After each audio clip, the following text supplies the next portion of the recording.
زاد الرجال وحال دون አሰሪ የምንጠጣው ሃይላንድ የታሸገ ውሃ እየገዛን ነው የምንጠቀመው። እኔ ግን አንዳንድ ጊዜ ከሷ እያነሳሁ እጠቀማለሁ። እሷ ግን እኔ እንድጠቀም ፍቃደኛ አይደለችም።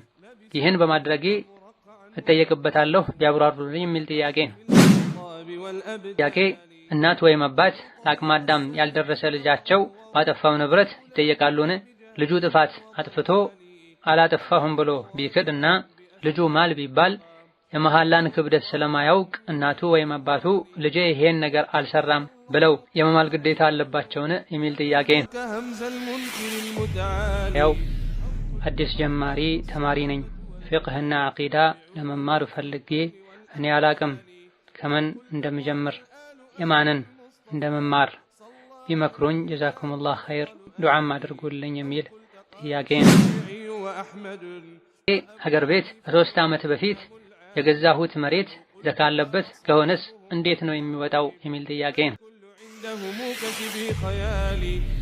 አንድ ኒቃብ ለባሽ እህት ከአጅነቢ ጋር አንድ ላይ መጥበኽ ወይ ማዕድ ቤት ስራ ብትሰራ ችግር አለው? ማለቴ እሱ ምግብ ሲሰራ እሷ እቃ ብታጠብ። فاغتنم رحمك الله حياتك النفيسة واحتفظ بأوقاتك العزيزة. الحمد لله حمدا كثيرا طيبا مباركا فيه كما يحب ربنا ويرضى، والصلاة والسلام على نبينا محمد وعلى آله وأصحابه ومن اهتدى بهداه واتبع سنته إلى يوم الدين. اللهم لا علم لنا إلا ما علمتنا إنك أنت العليم الحكيم. يا معلم آدم وإبراهيم علمني، ويا مفهم سليمان فهمني، وأعوذ بك اللهم أن أقول فيك ما ليس لي به علم فأضل وأضل. ثم ما بعد ذلك من يأتشو تياكي وچمجمرياو አዲስ ጀማሪ ተማሪ ነኝ። ፊቅህና አቂዳ ለመማር ፈልጌ እኔ አላቅም ከምን እንደምጀምር የማንን እንደመማር ቢመክሩኝ ጀዛኩሙላህ ኸይር ዱዓም አድርጉልኝ የሚል ጥያቄ ነው። ዒልምን ለማግኘት ወሳኝና አንገብጋቢ ከሚባሉ ነገሮች መሃል አንዱ ብቃት ያለው አስተማሪ ማግኘት ነው። ጥሩ አስተማሪ ማግኘትም የአላህ ተባረከ ወተዓላ ተውፊቅና ስጦታን። ማንኛውም ተማሪ ትምህርት ሲፈልግ በአካባቢ ያሉ አዋቂዎች ጋር ጠጋ ብሎ ምንና እንዴት መማር እንዳለበት አዋቂዎችን አስተማሪዎችን ሊያማክር ይገባል። እንዴት መማር እንዳለብን ካላወቀን መማር ስለምንፈልግ ብቻ ጥረት ስላደረገን ብቻ ዒልምን አናገኘው። ዒልም ራሱን የቻለ አሰጣጥ አለው፣ አቀባበልም አለው። ስለዚህ ማንኛውም ሰው ዒልምን ከፈለገ ከዑለሞች ሊወስድ ይገባዋል። እውቀቱን ብቻ ሳይሆን ትምህርት አወሳሰዱንም ጭምር ምን አይነት ክታብ መቅራት እንዳለበት፣ ምን አይነት እውቀት ማስቀደም እንዳለበት ኢላ ገይሪ ዛሊክ ዑለሞች ናቸው የሚመሩት። ሆኖም በጥቅሉ የእውቀቶች ሁሉ ዋና አላህን ማወቅን፣ ዲነል እስላምን ማወቅን። ይህ ደግሞ ሊሳካ የሚችለው ቁርአን ሐዲስን በመማር ነው። የምንማራቸው ክታቦችን ዝርዝር ቅደም ተከተል በተመለከተ እንደ ተማሪው እድሜ እንዳለበት ኃላፊነት ሊለያይ ይችላል። ሆኖም ዑለሞች ኢብኑ አብዱል በር፣ ኢብኑል ጀውዚ ሌሎችም ተማሪ ምን አይነት ትምህርትን አስቀድሞ መጀመር እንዳለበት፣ ምን ማስከተል እንዳለበት በሰፊው ዳሰዋል።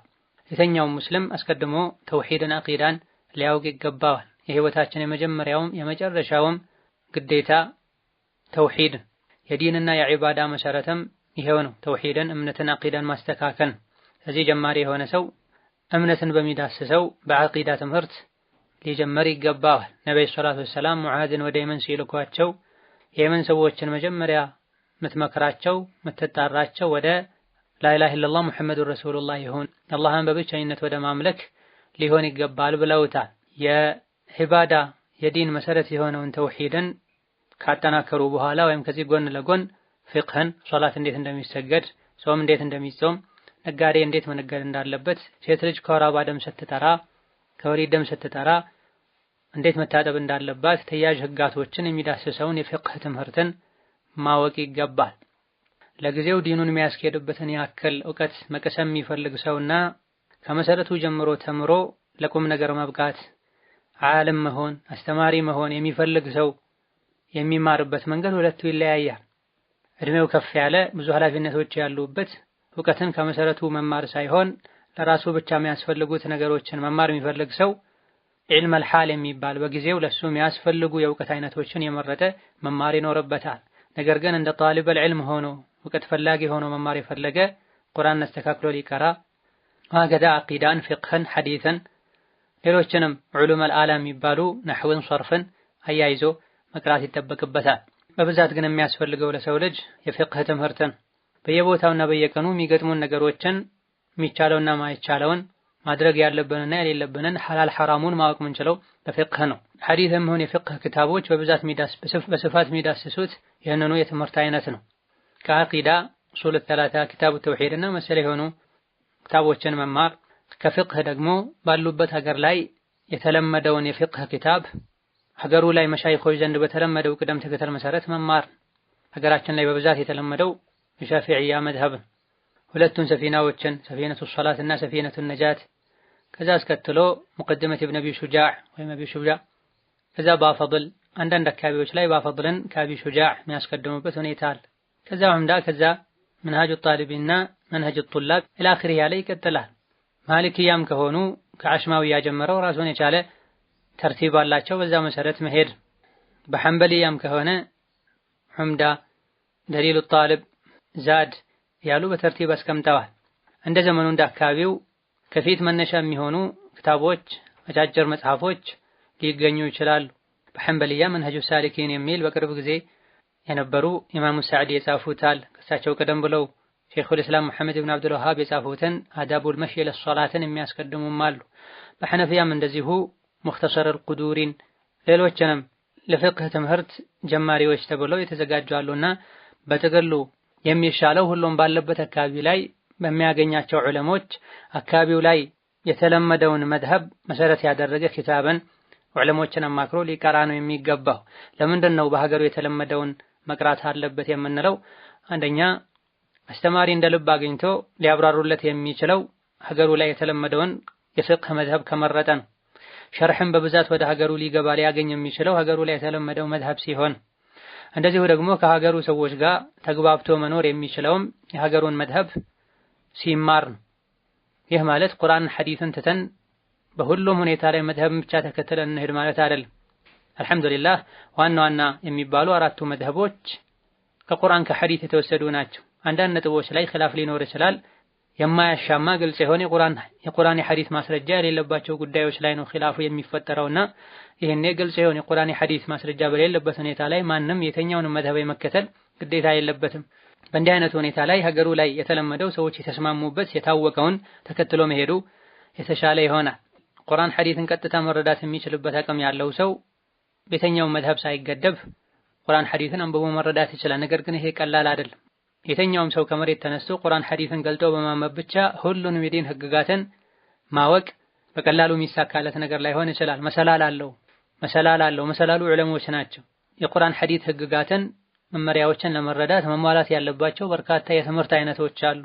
ሁሉም ሰው በአጭር እድሜ እነዚህን ሁሉ አሟልቶ ሁሉንም ነገር ከቁርአን ከሐዲስ በራሴ ቀጥታ ወስዳለሁ ያለ አስተማሪ ሌላ አይችልም። ይሄ ብዙ ብዥታን ይፈጥራል። ብዙ ያልገባቸው ሰዎችም ይሄን እያሉ ግራ ተጋብተው ብዙዎችን ግራ ያጋባሉ። እኔ ማንንም አልከተልም ቁርአን ሐዲስን ብቻ ነው የምከተለው የሚሏል። ከዑለሞች ቁጭ ብለን ልንማር ምን መማር እንዳለብን እነሱንም ልናማክር ይገባናል። ሌላኛው ጥያቄ ሶላትን ያለምንም ዑዝር ጀምዕ አድርጎ መስገድ እንደሚቻል ሐዲስ አለ ይባላል። ይህን ያብራሩልኝ። እንዲሁም እስቲሓዳ ላይ ያለች ሴት ጀምዕ ማድረግ ትችላለችን የሚል ጥያቄ ነው። አላህ ተባረከ ወተዓላ በተከበረው ቃሉ ኢነ ሶላተ ካነት ዐለል ሙእሚኒነ ኪታበን መውቁታ ብላ ሶላት በጊዜ የተገደበ ግዴታ ነው። ከወቅቱ በፊትም መስገድ አይቻልም፣ ወቅቱን አሳልፎ መስገድም አይቻልም። በቂ ዑዝር ካለ በስተቀር መንገደኛ የሆነ ሰው፣ በሽተኛ የሆነ ሰው አንዱን ሶላት ጀምዕ አድርጎ አጣምሮ መስገድ የሚቻል የሶላት አይነቶች አሉ። እነዚያን አጣምሮ ሊሰግድ ይችላል። በተረፈ ዑዝር ሳይኖር፣ በሽታ ሳይኖር፣ መንገደኛ ሳይሆኑ፣ ዝናብና መሰል ነገሮች ሳይኖሩ አንድን ሶላት ከሌላኛው ሶላት ጋር አሳልፎ አዘግይቶ መስገድ አስቀድሞ መስገድ አይቻልም።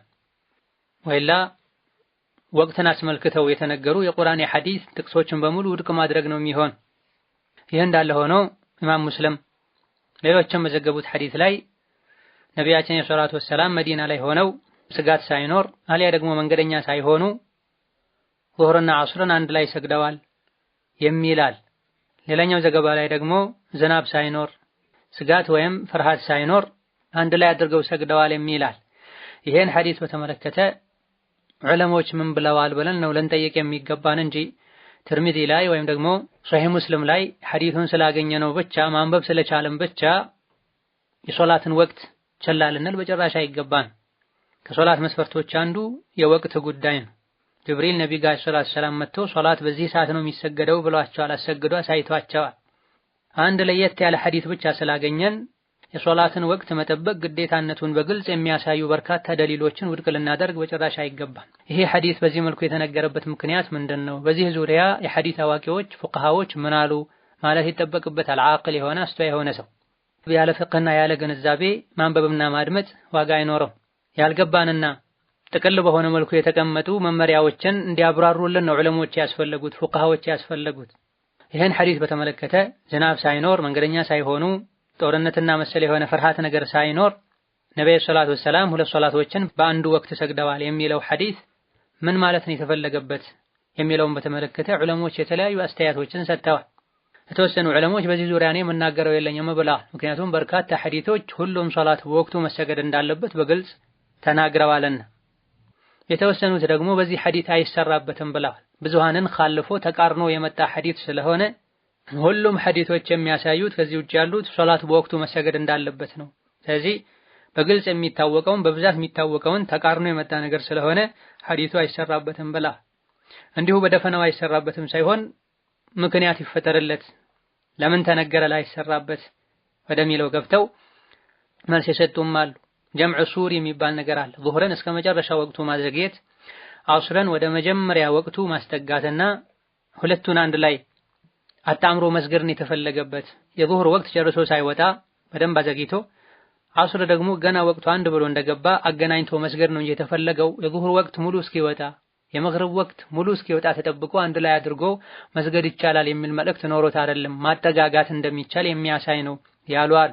ከዑለሞች ውስጥም ይህ ሐዲሱ ላይ የተባለው መንገድ ጉዞ ሳይኖር ዝናብ ሳይኖር ፍርሃት ሳይኖር ነው የተባለውና ይኸውም በሽታ ነው። ስለዚህ ሐዲስ በበሽታ ምክንያት በህመም ምክንያት ጀምዕ አድርጎ መስገድ እንደሚቻል የሚያሳይ ነው እንጂ በሽታ ሳይኖር መንገደኛ ሳይሆኑ ዝናብ ሳይኖር ስጋት ሳይኖር አንድን ሶላት አዘግይቶ ከሌላኛው ሶላት መስገድ ይቻላል ለማለት ደሊል አይሆንም ብላ። ሶላትን ጀምዕ ለማድረግ ምክንያቶች አሉት። መንገደኛ መሆን፣ ዝናብ መኖር፣ ኸውፍ መኖር በጀማዓ ሄዶ ለመስገድ የሚከለክል። ሌላኛው ምክንያት መረድ ነው፣ በሽታ ነው። ሁሉንም ሶላት ተነስቶ በወቅቱ መስገድ የማይችል በሽተኛ መግሪብን ወደ ዒሻ ዘግይቶ ወይም ዒሻን ወደ መግሪብ አስቀድሞ በአንዱ ወቅት መስገድ ይችላል። ዙህርንም ከዐስር ወደፊት ወይም ወደ ኋላ አድርጎ መስገድ ይችላል። በዚህ ሐዲስ የተፈለገው ዝናብ ሳይኖር መንገደኛ ሳይሆኑ ስለተባለ ሌላ ጀምዕ ማድረግ የሚቻልበት ምክንያት አለ። እሱ እንደሚቻል የሚያሳይ ሐዲስ ነው። ያውም በሽታ ነው። በበሽታ ምክንያት በህመም ምክንያት ሁሉን ሶላት በወቅቱ መስገድ ያልቻለ ማጣመር የሚቻል የሶላት አይነቶችን መግሪብን ከዒሻ ወደፊት ወይም ወደ ኋላ አድርጎ ዙህርን ከዐስር ወደፊት ወይም ወደ ኋላ አድርጎ መስገድ እንደሚቻል የሚያሳይ ነው ብላ። ሁሉም በወቅቱ መስገዱ ችግር ካስከተለ ጉዳት ካስከተለ በቂ ምክንያቶች ባሉበት ሁኔታ ላይ ይሄን ሐዲስ መሰረት በማድረግ ዝናብ ባይኖርም መንገደኛ ባይሆኑም መስገድ እንደሚቻል የሚያሳይ ሐዲስ ነው። ለምሳሌ በሽታ ሲኖር ማለት ነው የተፈለገበት ብለዋል። ኢዘን አንድ ምክንያት ሊኖረው ይችላል። ኡመታቸው እንዳይቸገር ለማሳየት ነው። ይሄን የሐዲሱ አስተላላፊዎች ዘጋቢዎችም ገልጸዋል። ለምን ይሄን አረጉ? ይሄን ያረጉበት ምክንያት ኡመታቸው እንዳይቸገር ነው ብለዋል። አንዳንዴ ከአቅም በላይ የሆነ ከፍተኛ አጣብቂኝ የሚገጥምበት ሁኔታ ሊኖር ይችላል። ለጥቂት ደቂቃዎች እንኳ ወደ ልብ ዞር ብሎ የሚያስፈልጉ ነገሮችን አሟልቶ መስገድ ማይቻልበት ሁኔታ ድንገተኛ ነገር ሊኖር ይችላል።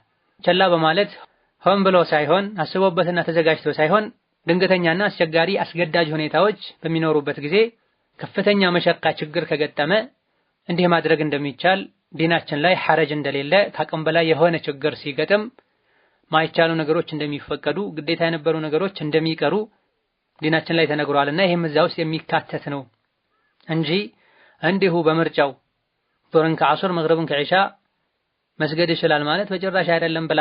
ትርሚዚ ረሒመሁላህ ተዓላ ይህ ሐዲስ ዑለሞች ዘንድ ያለው አቋም ከዚህ በተቃራኒ ነው ብላ።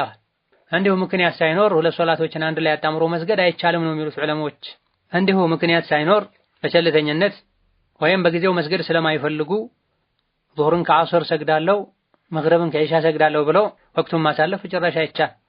ዑለሞች ይሄና መሰል የሆኑ ምክንያቶችን ጠቅሰዋል። ጃሂል የሆነ አላዋቂ የሆነ ሊያ ደግሞ አጉል ደፋር የሆነ ሰው ሐዲሱን ብቻ ቃሉን ስላነበበ በግምትና በመሰለው መልኩ ተረድቶት ለስራ ብሎ ለጫወታ ብሎ ለእንቅልፍ ብሎ ዙህርን ከዐስር ሰግዳለሁ መግሪብን ከኢሻ ሰግዳለሁ ማለት ትልቅ የሆነ ስህተት ነው። እንዲህ አይነት አካሄድ የሚሄድ ሰው ዲን ላይ ትልቅ ክፍተትን ይፈጥራል። የራሱም ዲን ላይ ሌሎችም ዲን ላይ ምንም ምክንያት ሳይኖራቸው ሱቅ መዝጋት ስለማይፈልጉ ብቻ አሊያ የያዙትን ነገር ማቆም ስለማይፈልጉ ዙህርን ወደ ዐስር የሚያዘገዩ ሰዎች አሉ። መግሪብን ወደ ኢሻ ምን ሆንክ ለምን ሲሏቸው ሐዲስ ላይ ነቢያችን ሰለላሁ ዐለይሂ ወሰለም ያለ ምክንያት ያለ ጉዞ ሁለት ሶላቶችን አንድ ላይ ሰግደዋል የሚል ምላሽ ይሰጣል። ይህ የራሱ አመለካከት ነው። አቡ ዳውድ ይህ ክታቤ ላይ የሐዲስ ክታባቸው ላይ ሱነን ነቢ ዳውድ ላይ ይህ ክታቤ ላይ ያሉ ሐዲሶች በሙሉ የሚሰራባቸው ሐዲሶች ናቸው ኢላ ብለው የተወሰኑ ሐዲሶችን ጠቅሰው ጥቂት ሐዲሶች ሲቀሩ ብለው ከነው አራት ወይም እንደዚህ አይነት ሐዲሶችን ጠቅሰው ከዚህ አንዱ ይሄን ሐዲስ ጠቅሰዋል። ያለ ምክንያት ዝናብ ሳይኖር ጉዞ ላይ ሳይሆኑ ኸውፍ ሳይኖር ጀምዕ አድርገዋል ሶላትን አንድ ላይ አጣምረው ሰግደዋል የሚለው ሐዲስ አይሰራበትም ብላ። ስለዚህ ክታብ ማንበቡ ብቻ ሳይሆን መገንዘብም ያስፈልጋልና ከዑለሞች ኋላ ልንሄድ ለምናነበው ነገር ግንዛቤ ፍቅህ ሊኖረን ይገባል።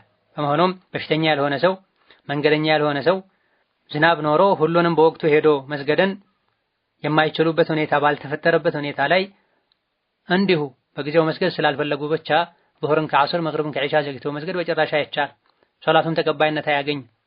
ምክንያቱም ሁሉንም ሶላት በወቅቱ እንድንሰግድ አላህ አዘውናል፣ ነብዩ አዘውናል። ሲሰግዱ የነበረውም ይሄ ነው። ይሄ መዲና ላይ ያለ ጉዞ ያለ መጠር ያለ ዝናብ ጀምዕ አድርጉ የሚለው አንድ የተከሰተ ነገር ነው። ምክንያቱም ምን ሊሆን እንደሚችል ደግሞ የተለያየ ነገር ተብሏልና ብዙውን ግልጹን ትተን አንድ አሻሚውን ነገር ይዘን ልንጓዝ አይገባም። ኢስቲሓዳ ላይ ያለች ሴት ወይም ደም ዝም ብሎ የሚፈሳት ሴት ጀምዕ ማድረግ ትችላለች ወይ? አዎን ትችላለች። ምክንያቱም የኢስቲሓዳ ዝም ብሎ የደም መፍሰስ ችግር ያለባት ሴት ለእያንዳንዱ ሶላት ውዱእ ማድረግ አለባት። ለእያንዳንዱ ሶላት ውዱእ ማድረግ ብቻ ሳይሆን መቀየር ያለባቸው ነገሮችን መቀየሩ፣ ቦታውን ማጠቡ፣ የተለያዩ መሰል ነገሮች ችግርን ሊያስከትሉ ይችላሉ። በሽተኛ ጀምዕ ማድረግ የተፈቀደለት እንዳይቸገር ነው። ዝም ብሎ የሚፈስ ደም ያለባት ሴት በዚህ ምክንያት ለእያንዳንዱ ሶላት ማጠብ ያለባትን ማጠብ፣ መቀየር ያለባትን መቀየር፣ ውዱእ ማድረጉ መሸቅታን ችግርን ካስከተለ መግሪብን ከኢሻ አዘግይታው ማስቀድማ ዙህርን ከዐስር አዘግይታው ማስቀድማ መስገድ ትችላለች። ሱብሒ ከየትኛውም ሶላት ጋር በየትኛውም ሁኔታ ላይ ጀምዕ አይደረግም፣ ለብቻው የሚሰገድ ሶላት ነው። ኢማም አቡ ዳውድና ትርሚዚ ባስተላለፉት ሐዲስ በነብዩ ሰለላሁ ዐለይሂ ወሰለም ዘመን አንዲት ሴት ሐምና እንደሆነች ተነግሯል። ዝም ብሎ ደም የመፍሰስ ችግር ነበረባትና ነብዩ ሰለላሁ ዐለይሂ ወሰለም ዐስርን ቀደም እንድታደርግ ዙህርን ዘግየት እንድታደርግና ለሁለቱ አንድ ላይ ታጥባ እንድትሰግድ መግሪብን እንድታዘገይ ኢሻን ቀደም እንድታደርግና ለሁለቱ አንድ ላይ ታጥባ እንድትሰግድ ፈጅርን ለብቻው ታጥባ እንድትሰግድ ተመከረች የሚል ሐዲስ አለ። መታጠቡ በበጎ ፈቃደኝነት የሚያደርጉት ነው። የኢስቲሓዳ ችግር ያለባት ሴት ለዙህርና ለዐስር አንዴ፣ ለመግሪብና ለኢሻ አንዴ፣ ለሱብሒ አንዴ ብትታጠብ መልካም። ግዴታ ግን አይደለም። ግዴታ የሚሆነው ሐይድ ቆሟል ጠርቻለሁ የምትልበት ወቅት ላይ ብቻ መታጠቡ ነው። ከዛ በኋላ ያለው ተጨማሪ ነገር ነው። ሐዲሱ ላይ ለዙህርና ለዐስር ለመግሪብና ለኢሻ አንዳንዴ እንድታጠብ ታዛ ተመክራ ስለነበረ ነው። ለእያንዳንዱ መስገዱ መታጠቡ ስለሚከብዳት ነው ጀምዕ የተፈቀደላት አይባልም። ምክንያቱም ፉቅሃዎች የፊቅህ አዋቂዎች ለነዚህ ሶላቶች በየመሃሉ መታጠቡ እንኳ ባይኖር ለእያንዳንዱ ሶላት ውዱእ አድርጎ መስገዱ የሚከብዳት ከሆነ ጀምዕ ማድረግ ትችላለች ብለዋል። መሸቃ ከሌለ ምንም ካልከበዳት ለእያንዳንዱ ሶላት ስንጃ አድርጋ መቀየር ያለባትን ማጠብ ያለባትን አጥባ ውዱእ አድርጋ መስገዱ ምንም የሚያስከትልባት ችግር ከሌለ ጉዳት ከሌለ ዋጅብና ግዴታው ሁሉንም ሶላት በወቅቱ መስገዱ። ነገር ግን ከብዙ ሁኔታዎች አንፃር ለእያንዳንዱ ሶላት ይሄን ማድረጉ ከከበዳት ጀምዕ ማድረግ የሚቻሉ ሶላቶችን ጀምዕ ማድረግ ትችላለች። ሌላኛው ጥያቄ አሰሪ የምንጠጣው ሃይላንድ የታሸገ ውሃ እየገዛን ነው የምንጠቀመው። እኔ ግን አንዳንድ ጊዜ ከሷ እያነሳሁ እጠቀማለሁ። እሷ ግን እኔ እንድጠቀም ፍቃደኛ አይደለችም። ይህን በማድረጌ እጠየቅበታለሁ ቢያብራሩልኝ የሚል ጥያቄ ነው። ነዓም የሰውን ሐቅ ያለ ፈቃዱ መንካት አይቻልም። የመፋቂያ እንጨት እንኳ ቢሆን ተብሏል። ስለዚህ እስከዛሬ ላለፈው ተውበት ማድረግ ለሷም ግልጹን ነግሮ ወይም አፍ እንድትል ማድረግ አልያ ደግሞ መመለስ ነው። በቀጣይ ደግሞ የሰው ሐቅን ከመንካት መጠንቀቅ ነው። ይሄ ብዙ ፈትዋ የሚያስፈልገው ጉዳይ አይደለም። የሰው ልጆች በንጹህ ህሊናቸው የሚያውቁት ጉዳይ ነው። ሌላኛው ጥያቄ ሀገር ቤት ከ3 ዓመት በፊት የገዛሁት መሬት ዘካ አለበት ከሆነስ እንዴት ነው የሚወጣው የሚል ጥያቄ ነው። መሬቱ የተገዛው መኖሪያ ቤት ተሰርቶበት ሊኖርበት ከሆነ ዘካ አይወጅብበትም። ቤት ተሰርቶበት ያከራዩ ገቢ ሊያስገቡበት ከሆነም ከመሬቱ ከራሱ ዘካ የለበትም። እዛ ላይ ተሰርቶ ከክራይ ከሚገኘው ነው ዘካ የሚወጅብበት። መሬቱ የተገዛው አትርፎ ለመሸጥ ከሆነ ነው በሁሉም ሁኔታ ላይ በየትኛውም ሁኔታ ላይ ዘካ የሚወጅብበት። ስለዚህ መሬቱ የተገዛው ለመኖሪያ ከሆነ ምንም የለበትም። ለትርፍ ለንግድ ከሆነ ግን ከተገዛበት ጀምሮ ዓመት እንደሞላው በጊዜው ያለው ዋጋ ተገምቶ ከዛ ላይ አስቦ ዘካ ማውጣት። ልክ እንደ ሱቅ ዕቃና ወርቅና ብር ዘካ ማለት። ቤቱ ቢሸጥ ያወጣል የሚባለውን ገንዘብ 2 ሚሊዮን ሊሆን ይችላል፣ 3 ሚሊዮን ለ40 ማካፈል፣ ለ40 ስናካፍል የሚመጣውን ዘካ ማውጣት። ሌላኛው ጥያቄ እናት ወይም አባት ለአቅመ አዳም ያልደረሰ ልጃቸው ባጠፋው ንብረት ይጠየቃሉን? ልጁ ጥፋት አጥፍቶ አላጠፋሁም ብሎ ቢክድ እና ልጁ ማል ቢባል የመሐላን ክብደት ስለማያውቅ እናቱ ወይም አባቱ ልጄ ይሄን ነገር አልሰራም ብለው የመማል ግዴታ አለባቸውን የሚል ጥያቄ ነው። በጥቅሉ ህፃናት፣ የአእምሮ በሽተኞች የሚሰሩት ነገር አይጻፍባቸውም ለአካለ መጠን እስካልደረሱ፣ የአእምሮ በሽተኛውም ከበሽታው እስካልዳነ ድረስ። ነገር ግን ወንጀል አይጻፍባቸውም ማለት የሰው ልጆችን ሐቅ ከነኩ ንብረት ካጠፉ አይጠየቁም ማለት አይደል። የአእምሮ በሽተኛም ይሁን ህፃናትም ይሁን የሰው ሐቅ ከነኩና ካጠፉ ንብረቱ የጠፋበት አካል ካሳውን ማግኘት ሐቁን ማግኘት አለበት። ምክንያቱም ለመጥፋቱ ሰበብ ሆነዋል። ህፃናትም ይሁን የአእምሮ በሽተኞች ወንጀል አይጻፍባቸውም ማለትና በሰው ሐቅ አይጠየቁም ማለት ሁለቱ ይለያያል። ህፃናት የሰው ነፍስ ቢያጠፉ ነፍስ በማጥፋት ወንጀል አላህ ዘንድ አይጠየቁም። የአእምሮ በሽተኛ የሆነ ሰው ቢገድል አካል ቢያጎድል አላህ ዘንድ በወንጀሉ አይጠየቅም። ነገር ግን እነሱና ቤተሰቦቻቸው የጠፋውን ነገር የማስተካከል ግዴታ አለባቸው ሰበብ በመሆናቸው ምክንያት።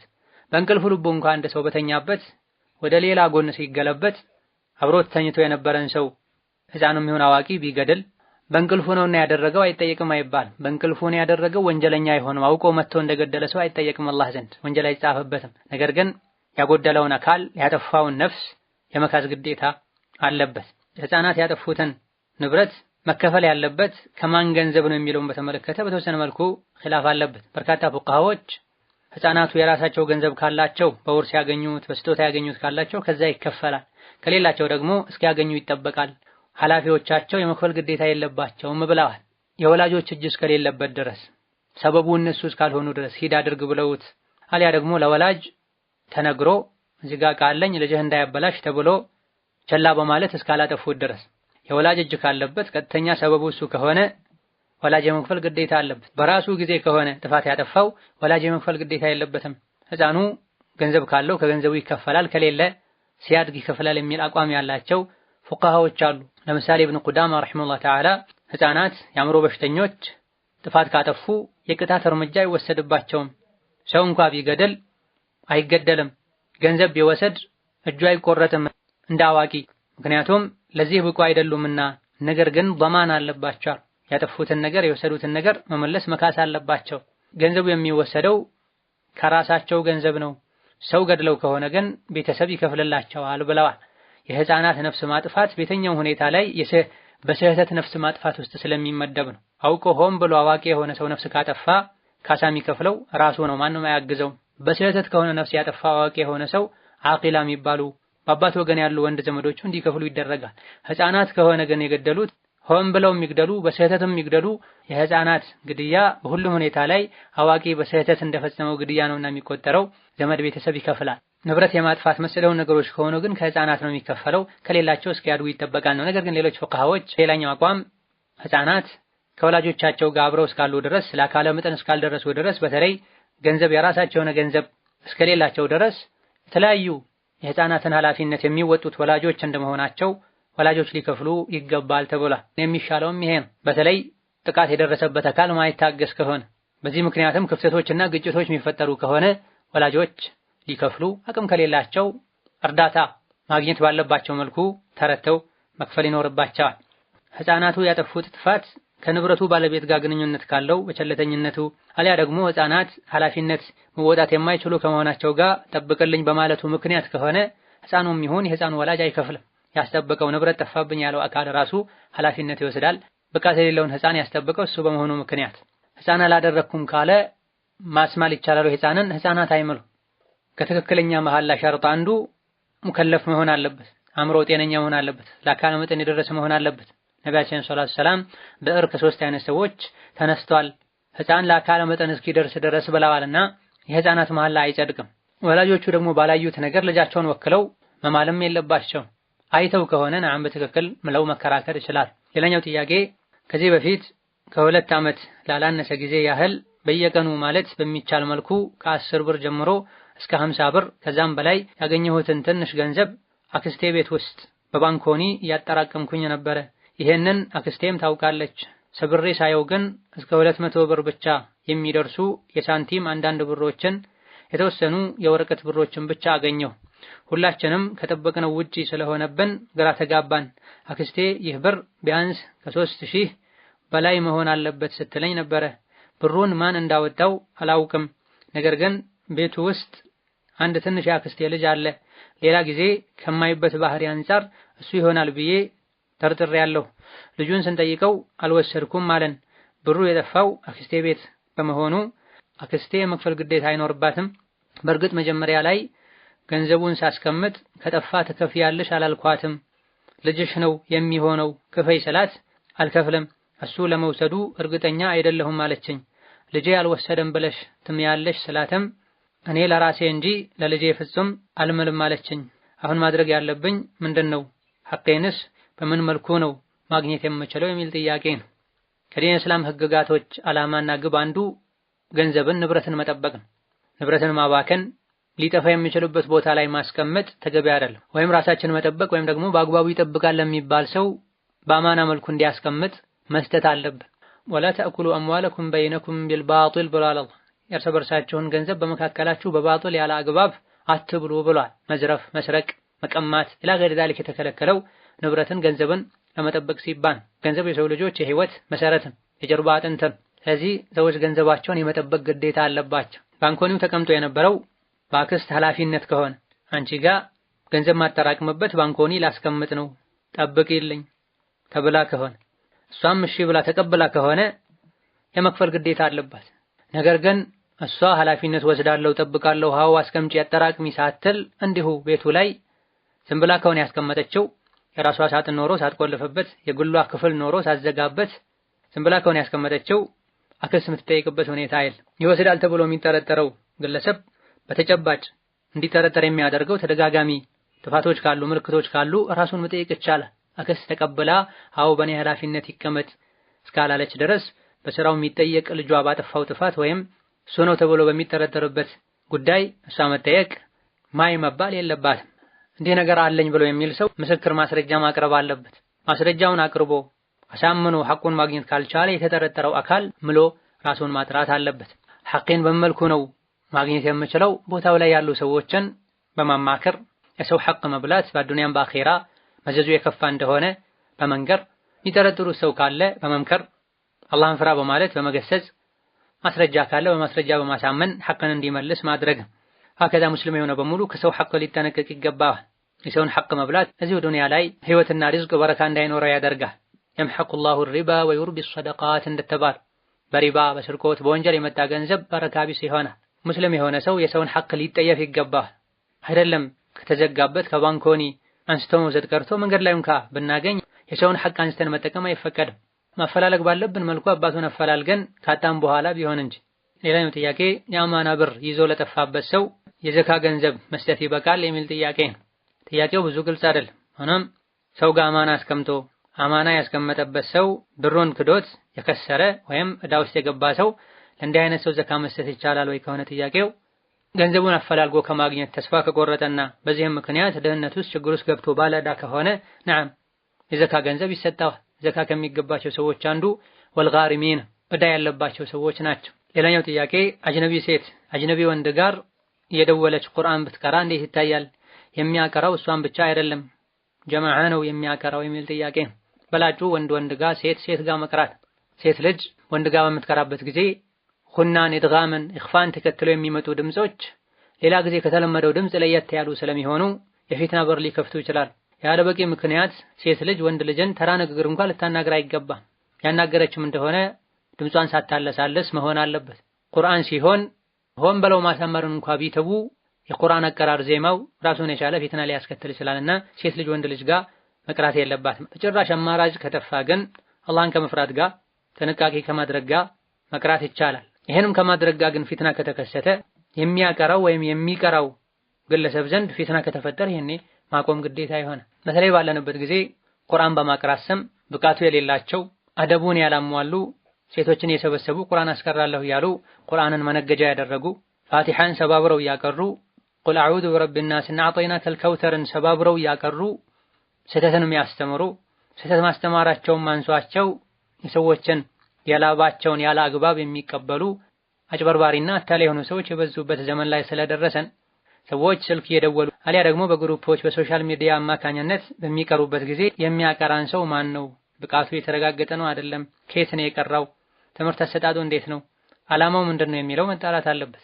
ሰዎች ቁርአን ለመቅራት ያላቸውን ጉጉት፣ ሰዎች ለቁርአን ያላቸውን ፍላጎት እንደ እድል በመጠቀም ምንም አይነት ቁርአን የሚያስቀራ ሰው አኽላቅና አደብ የሌላቸው ስግብግብ የሆኑ ሰዎች በዚህ መስመር ገብተው ጥፋቶች የጠፉን አንደኛ ሰዎች ስህተት እንዲማሩ ያደረጓቸውን አንድ ሰው በስህተት ከሚቀራ አልቀራሁም እኔ ብሎ እድሉን እየጠበቀ ወደፊት ቀራለሁ ያለ ተስፋ እያደረገ ቢኖር ነው የሚሻል።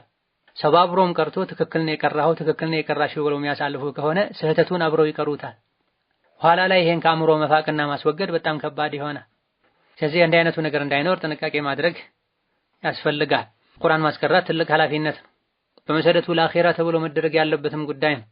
24 ሰዓት እድሜውን ለዚህ የሰጠ ሰው ሌላ ገቢ የሌለው ሰው በመጠኑ ትክክለኛ ነገር ሰጥቶ አድርጎ በመጠኑ ነገር ቢያገኝ ችግር የለው።